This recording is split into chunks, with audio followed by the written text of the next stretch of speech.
Hey guys, Ash here from J Cycles. Welcome back to the channel. We're here today in Dorking at Specialised headquarters, where they've been kind enough to lend me a Kenevo SL so I can give you, the new rundown on the new bike and tell you my thoughts. So yeah, what's new with the new Kenevo SL? So you guys that are obviously familiar with this platform are going to notice there's not quite a lot different of the outlook, but the main updates are they've brought this bike to the current age and basically given it a facelift of what it deserved. So obviously earlier on in the year we had the new Levo SL released, which that platform was absolutely fantastic for a few years. It just needed a refresh, and along with that refresh they gave it obviously a new frame design, but most importantly they gave it a new motor. So we're now on the SL 1.2 motor, so we have now upped from 35 newton meters to 50 newton meters power. So alongside that, the guys at Spesh have obviously, they've gone into it, they've gone super tech mode. This motor is now super efficient. They're saying it's 30 to 45% more efficient, which means less energy dropped through unnecessary noise, which we all were aware of the past noise of the previous motor.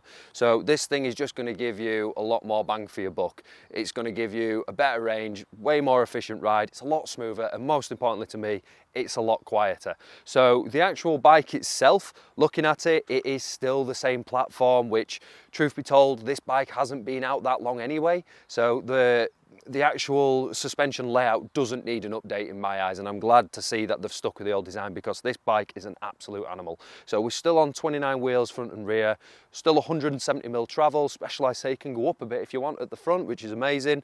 And then you're going on to the other new things, such as we are now on the new SRAM code RSCs. So these are the stealth versions. So on a lot of bikes where you've got internal cables and whatnot, it looks super neat going into the cockpit. They do provide a little bit more of a powerful feedback through your fingers, which is absolutely great. I weren't a massive fan of the older generation. These ones are absolutely blowing them out the water completely.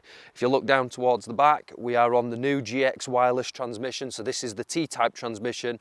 These are, obviously this got released a couple of months ago. These things, they don't have limiter screws or anything. Once you set them up once, they're pretty much done for life. You've got overrides in the clutch, so if you take a whack on the derailleur, it isn't going to pop off. It's not going to destroy your frame. These things are rebuildable, which is what we like as mountain bikers. We want to be able to fix something if we destroy it, because we do. Just so you've got a little bit more insight on the tech of going into this, the previous motor, which was on the old generation Levo and the first generation of this, had a 35 newton meter power output. So it's now up to a 50 newton meter output.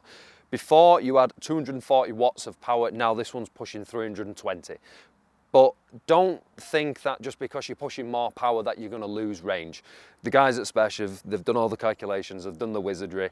They've managed to, as I say, get this motor super efficient, so you're still going to get that same range. Maybe over a mass amount of time. Like, to me, when I go out on these, I expect to get 4 or 5 hours of riding.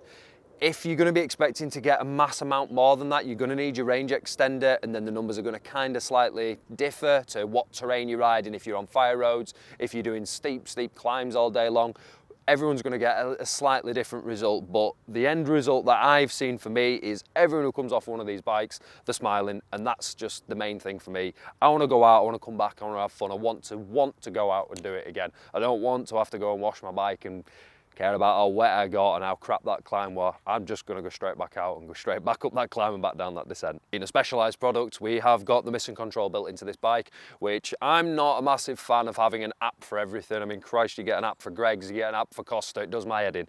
But having an app for the bike, you can tell the bike how far you want to go, how long you want to be out. It'll calculate your range for you. So you're not having to flick through, I'm going up and down, eco turbo. You just set it, you go, and you come home, and it will have calculated how much power you need to get round, and then some for having a bit of a mess about and some jumps in between, which is fantastic. The mission control for these bikes really does set them apart from the rest.